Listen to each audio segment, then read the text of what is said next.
Click کریں۔ الحمد لله نحمده ونستعينه ونستغفره ونؤمن به ونتوكل عليه ونعوذ بالله من شرور أنفسنا ومن سيئات أعمالنا، من يهد الله فلا مضل له ومن يضلله فلا هادي له، ونشهد أن لا إله إلا الله وحده لا شريك له، ونشهد أن سيدنا ومولانا محمدا عبده ورسوله بالهدى ودين الحق أرسله صلى الله تبارك وتعالى عليه وعلى آله وصحبه أجمعين وبارك وسلم أبدا. أما بعد، فأعوذ بالله من الشيطان الرجيم. يا أيها الذين آمنوا اتقوا الله وكونوا مع الصادقين. صدق الله مولانا العلي العظيم، وبلغنا رسوله النبي الكريم الأمين المكين، ونحن على ذلك لمن الشاهدين والشاكرين، والحمد لله رب العالمين. اللہ تبارک و تعالی کا ارشاد ہے، اے ایمان والو، اللہ سے ڈرتے رہو اور سچوں کے ساتھ میں رہو. میں اس سلسلے میں، کیونکہ وقت بہت کم ہے، ایک طویل حدیث سرور عالم صلی اللہ تبارک و تعالی علیہ وسلم کی سناؤں گا، اور اس سے یہ جائزہ لینے کی کوشش میں کروں گا، اور انشاءاللہ بہت صاف معلوم ہو جائے گا آپ کو کہ اللہ تبارک و تعالیٰ نے جن لوگوں کو یا ایھا الذین آمنوا کہہ کر کے پکارا ہے، ان کے مصداق حضور سرور عالم صلی اللہ تبارک و تعالی علیہ وسلم کے زمانے سے لے کر کے آج تک کون لوگ ہیں، اور حضور سرور عالم صلی اللہ تبارک و تعالی علیہ وسلم مرکز ایمان ہیں، محور ایمان ہیں، جان ایمان ہیں، عین ایمان ہیں، اور صحابہ کرام رضوان اللہ تبارک و تعالی علیہم اجمعین کا کیا عقیدہ تھا، اور حضور سرور عالم صلی اللہ تبارک و تعالی علیہ وسلم کیا وہ محض ایک معمولی اپنے جیسا انسان سمجھتے تھے، یا وہ ان کو اپنی جانوں کا اور اپنے مال کا اور اپنا مختار مطلق سمجھتے تھے. حضرت امام بخاری رضی اللہ تبارک و تعالی عنہ اور دوسرے محدثین کبار نے حضرت امام زہری رضی اللہ تبارک و تعالی عنہ سے روایت کیا ہے. وہ حضرت عبداللہ ابن کعب ابن مالک سے روایت کرتے ہیں، اور حضرت عبداللہ اپنے باپ کعب ابن مالک رضی اللہ تبارک و تعالی عنہ سے روایت کرتے ہیں. کعب ابن مالک رضی اللہ تبارک و تعالی عنہ اپنا قصہ، اپنی آپ بیتی جو ان پر گزری، وہ یوں سناتے ہیں. فرماتے ہیں حضرت کعب ابن مالک رضی اللہ تبارک و تعالی عنہ کہ میں نے حضور سرور عالم صلی اللہ تبارک و تعالی علیہ وسلم کے ساتھ جب سے میں مشرف بہ اسلام ہوا، جتنی جنگیں حضور نے لڑیں اور جتنے غزوے حضور سرور عالم صلی اللہ تبارک و تعالی علیہ وسلم نے انجام دیے، کفار کے ساتھ جتنی مرتبہ جہاد کیا، میں ہر مرتبہ حاضر رہا سوائے جنگ بدر کے. اور جنگ بدر میں اپنی غیر حاضری کی وجہ یہ بتاتے ہیں کہ جنگ بدر کوئی وقت مقررہ پر اور شیڈیول ٹائم پر جو ہے وہ جنگ بدر کفار سے نہیں ہوئی تھی، بلکہ ایسا ہوا تھا کہ کفار قریش نے جب حضور سرور عالم صلی اللہ تبارک و تعالی علیہ وسلم کو ایذا دی اور حضور کو ہجرت کا حکم دیا، اور حضور کے ساتھ جو حضور کے غلام تھے وہ بھی مدینہ شریف میں آئے، اور کچھ پہلے ہی حضور کے حکم سے کچھ حبشوں کو روانہ ہو گئے تھے، پھر حبشے سے جو ہے پھر مدینے میں آئے، اور کچھ لوگوں نے مدینہ ہی کی طرف ہجرت کی. تو اب کفار قریش کا قافلہ، یہ لوگ بزنس مین تھے اور ان کا قافلہ جو ہے وہ مدینے سے ہو کر کے شام کی طرف جاتا تھا. تو کچھ حضور سرور عالم صلی اللہ تبارک و تعالی علیہ وسلم کے جانثاروں نے ہمت کی اور وہ قافلہ جو تجارت کے لیے جا رہا تھا وہ لوگ اس کے در پہ ہوئے. اب قریش کو جب معلوم ہوا تو قریش اس قافلے کو بچانے کے لیے نکلے. تو بغیر کسی شیڈیول ٹائم کے اور بغیر کسی وقت مقرر کے اور بغیر اس کے کہ یہ پہلے سے جنگ طے ہو، اتفاق سے اچانک مسلمانوں کا گروہ اور کفار کا لشکر جو ہے وہ آمنے سامنے ہو گیا اور جنگ بدر کی جنگ، پہلی جنگ حق و باطل کی ہوئی، جس میں اللہ تبارک و تعالی نے حضور سرور عالم صلی اللہ تبارک و تعالی علیہ وسلم کے وسیلے سے بے سر و سامان صحابہ کرام رضوان اللہ تبارک و تعالی علیہم اجمعین کو بہت سارے کفار کے لشکر جرار پر جو ساز و سامان سے ہتھیاروں سے لیس تھے ان پر فتح عطا فرمائی. حضرت کعب بن مالک کہتے ہیں کہ حضور سرور عالم صلی اللہ تبارک و تعالی علیہ وسلم کا یہ موقف اور یہ جہاد اور جنگ بدر یہ بہت ہی ایک ہسٹوریکل مومنٹ تھا اور بہت ہی تاریخی اور سب سے افضل جنگ جو حضور سرور عالم صلی اللہ علیہ وسلم نے کفار سے لڑی یہ تھی. پھر کہتے ہیں کہ لیکن اس کے باوجود میری یہ تمنا نہیں ہے کہ میں جنگ بدر میں شریک ہوتا، اس لیے کہ مجھے اللہ تبارک و تعالی نے اس شرف سے نوازا جو شرف جنگ بدر کی شرکت سے افضل ہے. وہ شرف یہ تھا کہ مکان عقبہ میں اس پہاڑ کے نیچے جہاں حضور سرور عالم صلی اللہ تبارک و تعالی علیہ وسلم تشریف فرما تھے، میں نے حضور سے اسلام پر اور طاعت پر اور حضور کا کہنا ماننے پر میں نے عہد کیا. اس کے بعد کہتے ہیں کہ پھر تمام غزووں میں شریک رہا یہاں تک کہ غزوہ تبوک ہوا. اور یہ غزوہ تبوک، سارے غزوے تو ہوئے، جنگ بدر ہوئی، جنگ احد ہوئی، یہ تو عربوں کی جنگ عربوں سے ہوئی. اور غزوہ تبوک یہ اس وقت کی جو بڑی پاورفل اور سپر پاور حکومت تھی روم کی، سرکار نے مدینے سے بہت دور، سینکڑوں کلومیٹر دور تبوک میں شام کے قریب رومیوں سے جو ہے اس سپر پاور سے یہ جنگ لڑی اور حضور سرور عالم صلی اللہ تبارک و تعالی علیہ وسلم کو فتح حاصل ہوئی.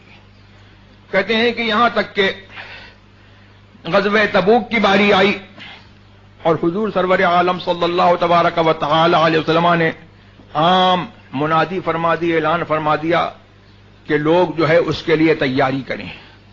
اور غزوہ تبوک سے پہلے حضور سرور عالم صلی اللہ تبارک و تعالی وسلم کا طریقہ یہ تھا اکثر بیشتر کہ اگر کسی غزوے کے لیے جاتے تو اپنا فائنل ڈیسٹینیشن نہیں بتاتے تھے بلکہ توریہ کرتے تھے اور پہلودار بات کہتے تھے کہ میں فلاں جگہ جا رہا ہوں.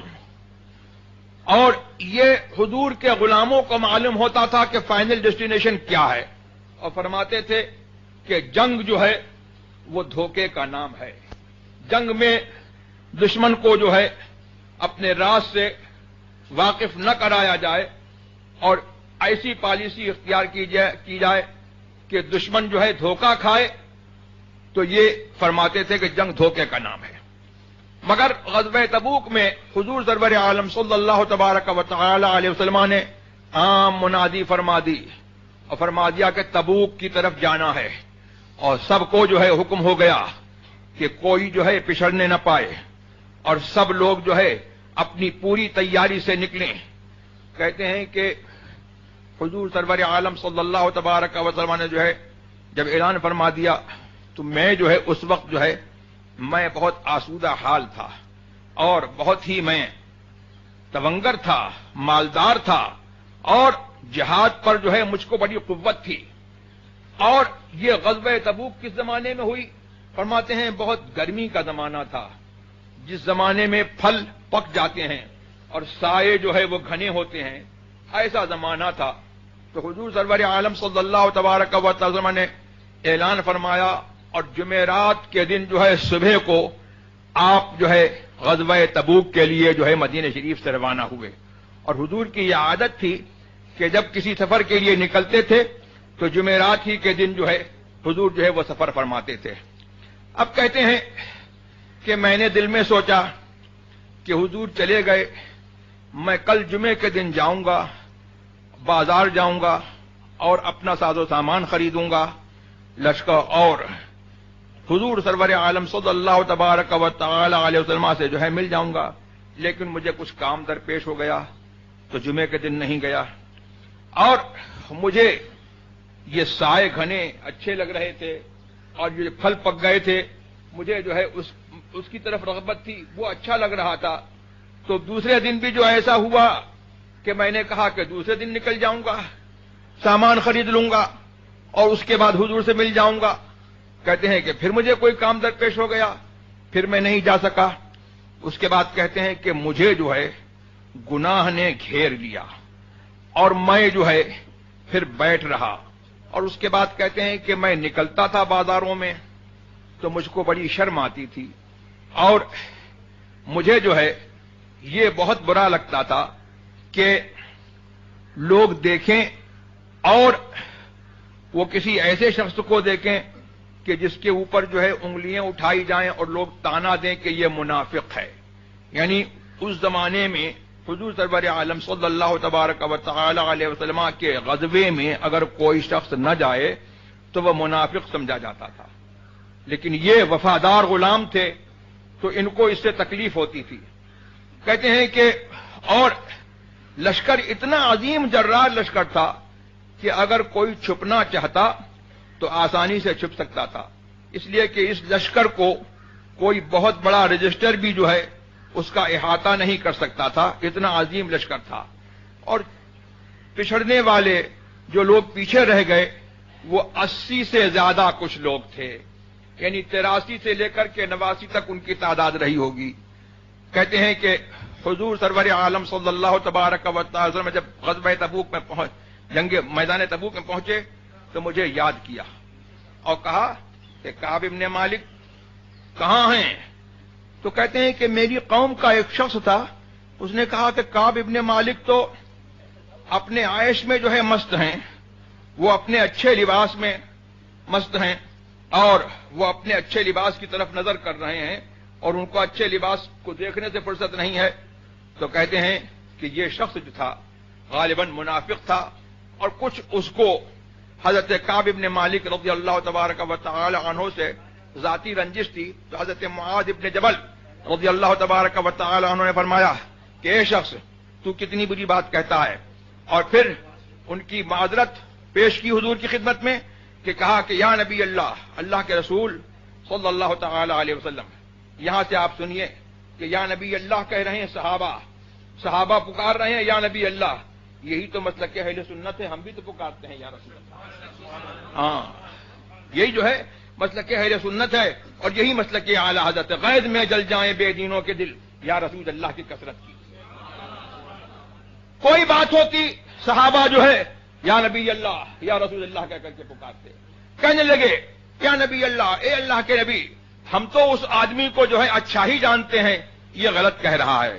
حضور سرور عالم صلی اللہ تبارک و تعالی علیہ وسلم خاموش ہو گئے۔ اب اس کے بعد کہتے ہیں کہ میں جو ہے اپنے تمام اصحاب میں بہت پاورفل آدمی تھا، بہت طاقتور آدمی تھا.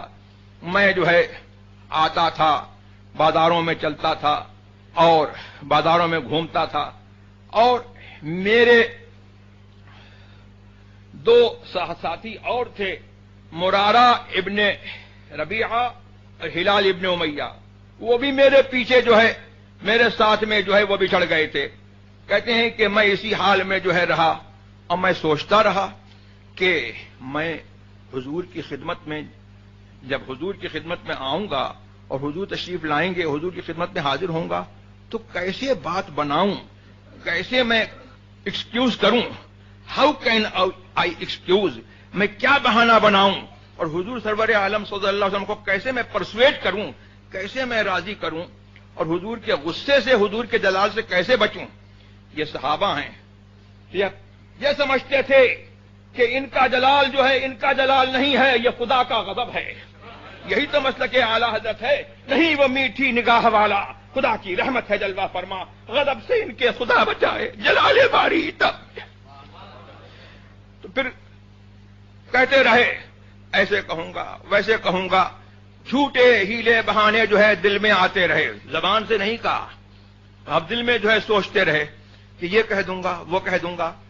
لیکن اس کے بعد جو ہے دل میں جو ہے یہ جو نے ارادہ جما لیا کہ سچ بولوں گا، اور کہا کہ اتنے میں پھر یہ ہوا کہ حضور سرور عالم صلی اللہ تبارک و تعالی علیہ وسلم تشریف لے آئے. ان کے تشریف آوری کی خبر جو ہے وہ ایک دن پہلے مل گئی کہ کل آ رہے ہیں. تو حضور سرور عالم صلی اللہ تبارک و تعالی علیہ وسلم دن جب چڑھ گیا، سن رائز کے ٹائم پر جو خوب اچھا سورج چڑھ گیا اوپر، آپ تشریف لائے. تو سب سے پہلے حضور اپنی عادت کے مطابق مسجد میں گئے. حضور کی عادت تھی جب کسی سفر سے واپس ہوتے تو اپنے گھر والوں سے نہیں ملتے تھے، اپنے گھر میں نہیں جاتے تھے، مسجد میں جاتے تھے اور 2 رکعتیں جو ہے وہ شکرانے کی پڑھتے تھے، اور اس کے بعد جو ہے پھر جو ہے اپنے صحابہ سے ملتے تھے، اور اس کے بعد گھر میں جاتے تھے. تو کہتے ہیں کہ حضور جو ہے اپنی عادت کے مطابق مسجد میں تشریف لائے اور صحابہ سے 2 رکعتیں پڑھیں، پھر صحابہ سے ملے. اب لوگ جو ہے آتے تھے، جو منافق تھے وہ لوگ جو ہے آتے رہے اور حضور سے جو ہے باتیں بناتے رہے، حضور ہم کو یہ کام لگ گیا وہ کام لگ گیا. حضور نے جو ہے ان کا جو ظاہری عذر تھا وہ قبول کر لیا، اور ان کا باطن اور ان کے اندر کی بات اللہ کے سپرد کر دی. اور یہ حضور کا قاعدہ تھا. حضور نے فرمایا کہ ہم کو یہ حکم ہے کہ ہم جو ہے ظاہر پر عمل کریں اور باطن جو ہے اللہ کے سپرد کر دیں. تو حضور کو سب خبر تھی، لیکن حضور کو حکم نہیں تھا ان کے راز کھولنے کا، تو حضور نے جو ہے ان کے ظاہر کو قبول کر لیا. کہتے ہیں کہ اب میری باری آئی، میں حضور کی خدمت میں حاضر ہوا. تو کہتے ہیں کہ میری نظر جب حضور پر پڑی تو حضور جو ہے مسکرائے، لیکن اس مسکراہٹ میں غصہ تھا، جلال تھا. حضور نے فرمایا کہ کعب ابن مالک، تم نے تو اپنی اونٹنی خرید لی تھی، کیوں نہیں آئے؟ تو کہتے ہیں کہ یا رسول اللہ، اگر میں کسی اور کی خدمت میں بیٹھتا اور میں اس سے جھوٹ کہتا تو اس کے غصے سے بچ سکتا تھا، لیکن مجھے یقین ہے کہ اگر میں آپ کے سامنے سچی بات کہوں گا حضور کو جلال آ جائے گا.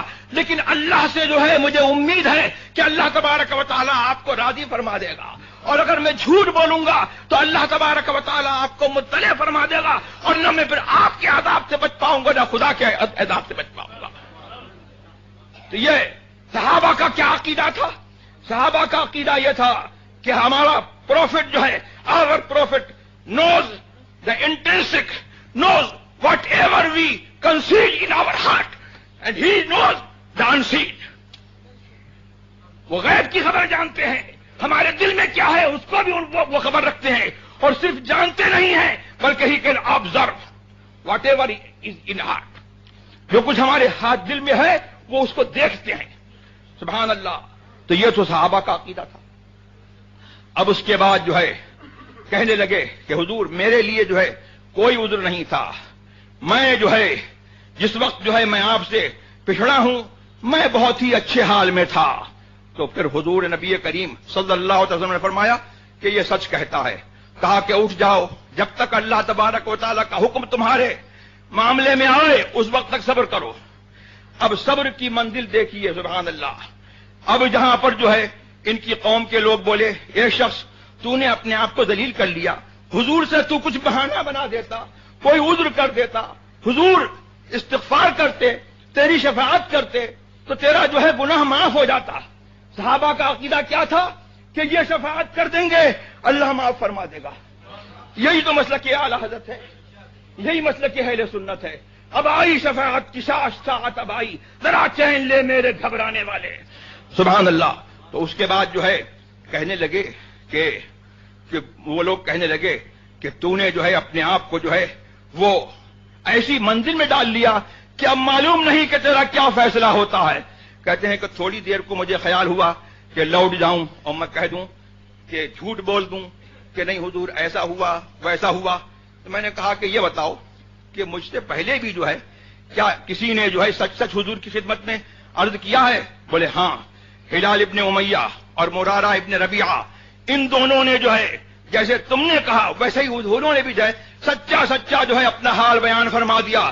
تو کہا کہ بس مجھے ان دو سچوں کی ذات میں میرے لیے جو ہے رہنمائی ہے, میں ان کو فالو کروں گا. اور یہ لوگ جو ہے نیک لوگ تھے جو بدر کی جنگ میں جو ہے حضور کے ساتھ شریک ہوئے تھے. کہا کہ میں جو ہے حضور سے جھوٹ نہیں بولوں گا. اب کہتے ہیں کہ حضور سرور عالم صلی اللہ تبارک و تعالی علیہ وسلم نے فرمایا کہ ان تینوں سے کوئی بات نہیں کرے گا. سوچو, ہلال ابن امیہ, مرارہ ابن ربیعہ, کعب ابن مالک, یہ حضور کے سچے غلام تھے, کلمہ پڑھتے تھے. اب کوئی جو ہے علماء کونسل والے ہوتے یا کوئی جو ہے آج والے ہوتے تو کہتے کہ میاں جو ہے ہم جو ہے صرف جو ہے سیاسی اتحاد کر رہے ہیں اور ہم سے جو ہے صرف جو ہے دنیا کی وجہ سے اتحاد کر رہے ہیں, ہم کوئی مذہب میں اتحاد تھوڑی کر رہے ہیں. اور یہ کہتے کہ یہ بھی کلمہ پڑھنے والے ہیں, ہم بھی کلمہ پڑھنے والے ہیں, ان سے بات کرنا کیوں چھوڑیں. لیکن سبحان اللہ کعب ابن مالک کے رشتہ داروں نے جو ہے ان کو چھوڑ دیا, بیٹے نے چھوڑ دیا, بیوی نے چھوڑ دیا. کوئی کعب ابن مالک کسی کے باپ ہوں گے تو بیٹے نے بھی چھوڑ دیا, باپ بیوی نے بھی چھوڑ دیا, بھائیوں نے بھی چھوڑ دیا. معلوم یہ ہوا کہ وہ صحابہ کا عقیدہ یہ تھا کہ ہمارا رشتہ محمد رسول اللہ سے ہے اور کسی سے نہیں ہے. اور ان کا عقیدہ کیا تھا؟ ان کا عقیدہ یہ تھا جیسے اعلی حضرت فرماتے ہیں کہ خلق کے حاکم ہو تم, رزق کے قاسم ہو تم, ٹھیک ہو جاتا ہے تم تو کرو. یہ سمجھتے تھے کہ یہ ہمارے آقا ہیں, ہم ان کے غلام ہیں, ہمیں جو ہے ان کے آگے کوئی اختیار نہیں ہے. سب نے چھوڑ دیا. اب کہتے ہیں کہ اب تو دنیا بدل گئی, مدینہ جو ہے میرے لیے انجانا ہو گیا. اب شہر جو ہے لگتا ہے کہ کوئی انجانا شہر ہے, دیواریں لگتی ہیں جیسے انجانی دیواریں ہیں, لوگ لگتے ہیں جیسے کہ انجانے لوگ ہیں, کوئی مجھ سے نہیں بول رہا ہے. کہتے ہیں لیکن اس کے باوجود میں جو ہے صبر کے ساتھ جو ہے چلتا تھا, بازاروں میں چلتا تھا اور حضور کی مسجد میں آتا تھا, نماز پڑھتا تھا اور دیکھتا تھا کہ کیا حضور نے میرے سلام کا جواب دیا. حضور نے میرے سلام کا جواب دیا. حضور نے ان سے جو ہے سلام بند کر دیا اور حضور کے غلاموں نے سلام بند کر دیا. کہتے ہیں کہ پھر میں ایک ساریہ, ایک عمود, ایک پلر کی طرف جو ہے کھڑے ہو کر کے, اور سنت یہی ہے کہ جب اکیلا نماز پڑھ رہا ہے تو کوئی پلر وغیرہ ہو اس کے سامنے جو ہے کھڑا ہو جائے تاکہ ستھرا ہو جائے. تو کہتے ہیں کہ پلر کی طرف جو ہے توجہ کر کے میں اپنی نماز کی طرف متوجہ ہوتا تو میں دیکھتا کہ حضور کنکھیوں سے جو ہے مجھے دیکھ رہے ہیں, اور جب میرا چہرہ حضور کی طرف ہوتا تو حضور منہ پھیر لیتے تھے. مجھے اس سے تکلیف ہوتی تھی. سبحان اللہ. پھر کہہ رہے ہیں کہ یہی جو ہے حالت میں جو ہے ایک دن ایسا ہوا کہ بازار میں جا رہا تھا تو غسان بادشاہ شام جو ہے اس کا خط آیا, اور ایک نصرانی جو ہے یا تمہاری کوئی ذلت ہو ہم تمہاری عزت کریں گے اور ہم تمہیں جو ہے بہت رسپیکٹ کے ساتھ رکھیں گے, ہمارے پاس آ جاؤ. سبحان اللہ. تو دل میں سوچتے, لیکن یہ سچی غلامی کو انہوں نے جو ہے یہی مسلک اعلی حضرت ہے کہ انہیں جانا, انہیں مانا, نہ رکھا غیر سے کام. للہ الحمد میں دنیا سے مسلمان گیا. کہتے ہیں کہ یہ تو اور مصیبت ہو گئی. تو کہتے ہیں کہ میں نے جو ہے اس خط کو لیا اور تندور میں آگ بھڑکائی اور تندور میں جو ہے اس خط کو جلا دیا کہ یہ خط ہی نہیں رہے گا کہ جو مجھے جو ہے جانے کا خیال ہو یا کسی کو جو ہے اس خط کے اوپر اطلاع ہو تو سمجھے کہ میں سازش کر رہا ہوں. سبحان اللہ. تو اس کے بعد جو ہے کہتے ہیں کہ اسی حال میں جو ہے 40 راتیں گزر گئیں. اب حضور سرور عالم صلی اللہ تبارک و تعالی علیہ وسلم نے امتحان لیا کعب ابن مالک کا اور مرارہ ابن ربیعہ کا، ہلال ابن امیہ کا.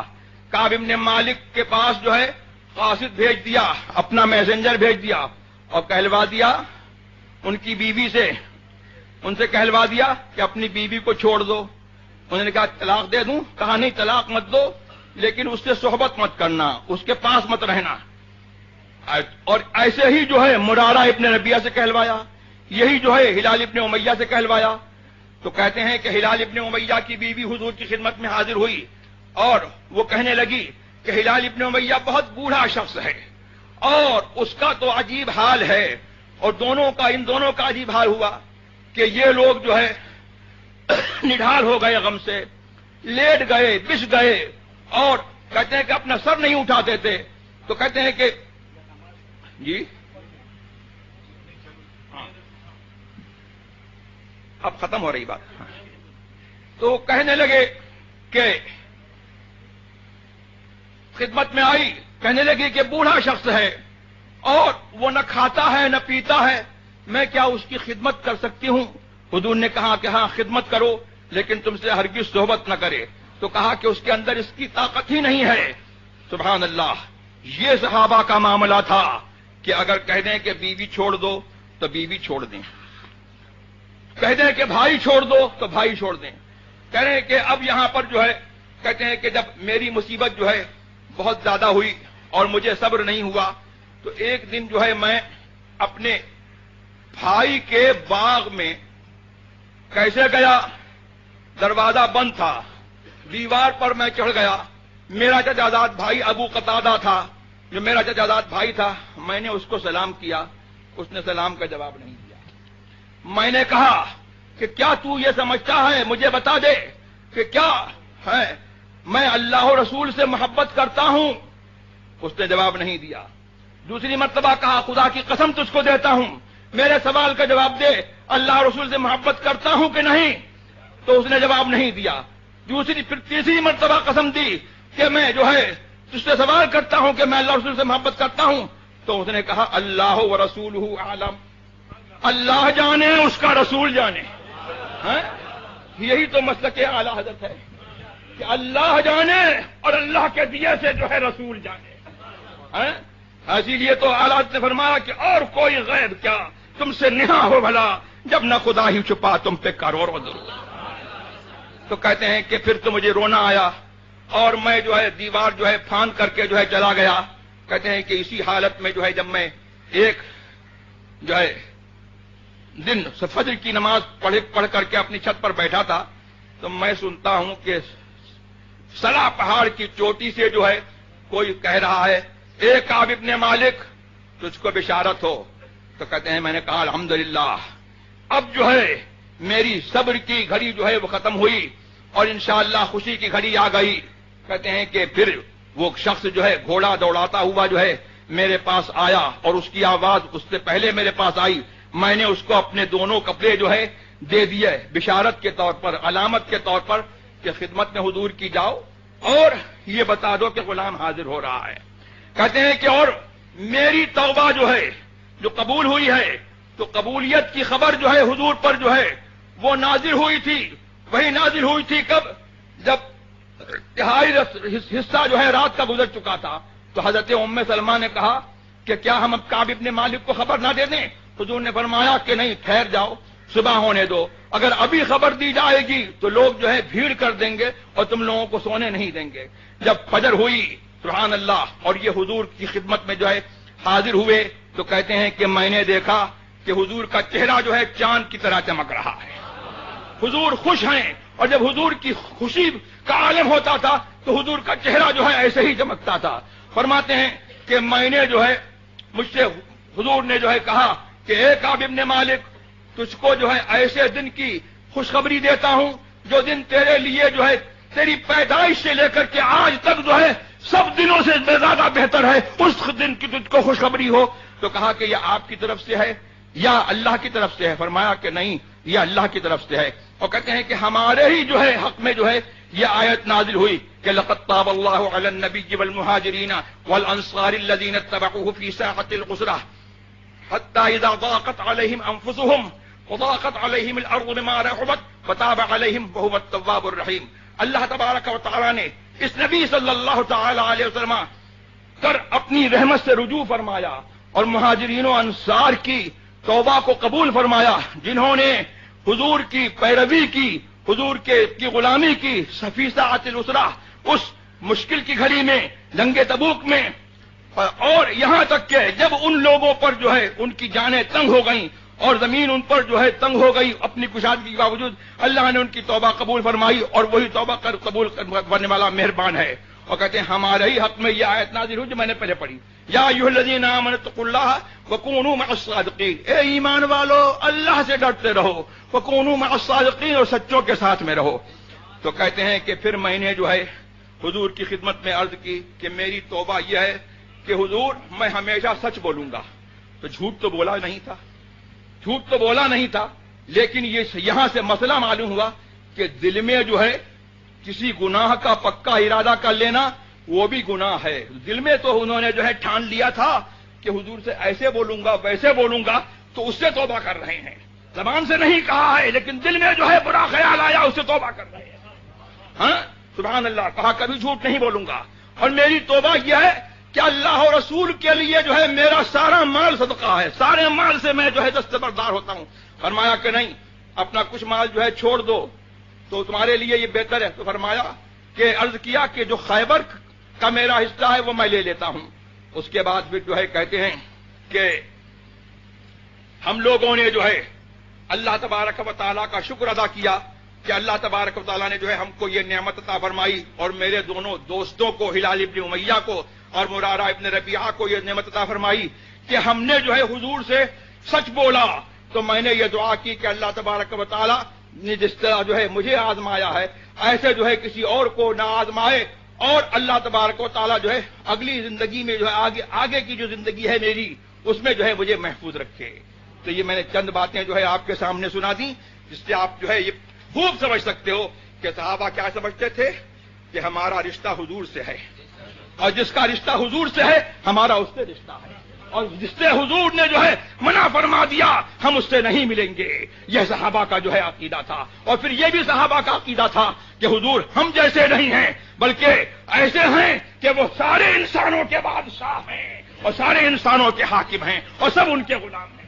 اور یہ بھی ان کا عقیدہ تھا کہ حضور کی شفاعت جو ہے، جس کے لیے حضور کی شفاعت ہو جائے گی اس کی بخشش ہو جائے گی. یہی میرے سرکار نے یہی تو فرمایا ہے کہ شفاعتی لأہل الکبائر من امتی، میری شفاعت جو ہے میری امت کے بڑے گناہ گاروں کے لیے ہے. اور میری ایک دوسری حدیث میں جو وہاں مدینہ شریف میں ابھی لکھی ہوئی ہے لڑکیوں کو نظر نہیں آئی ہے ورنہ اس کو میٹا دیتے، فرمایا شفاعتی حق فمن لم یؤمن بها لم یکن من اہلها، میری شفاعت جو ہے وہ برحق ہے، جو اس پر ایمان نہیں رکھتا وہ شفاعت اس کو نہیں ملے گی، شفاعت ان کو ملے گی جو شفاعت کو مانتے ہیں. تو مسلک اہل سنت والجماعت جو ہے یہی مسلک اعلی حضرت ہے جس کو پہچان کے لیے مسلک اعلی کہا جاتا ہے. اسی کا نام جو ہے بریلویت ہے. یہ وہ بریلویت ہے جو حضور کے زمانے سے جو ہے چلی آ رہی ہے. تو میری آپ کو یہی وصیت ہے، یہی نصیحت ہے کہ اس مسلک پر جو ہے آپ لوگ قائم رہیں. مسلک اہل سنت کیا ہے؟ اہل سنت کا ہے بیڑا پار اصحاب حضور، نجم ہے اور ناؤ ہے اطرت رسول اللہ کی. وآخر دعوانا الحمدللہ رب العالمین.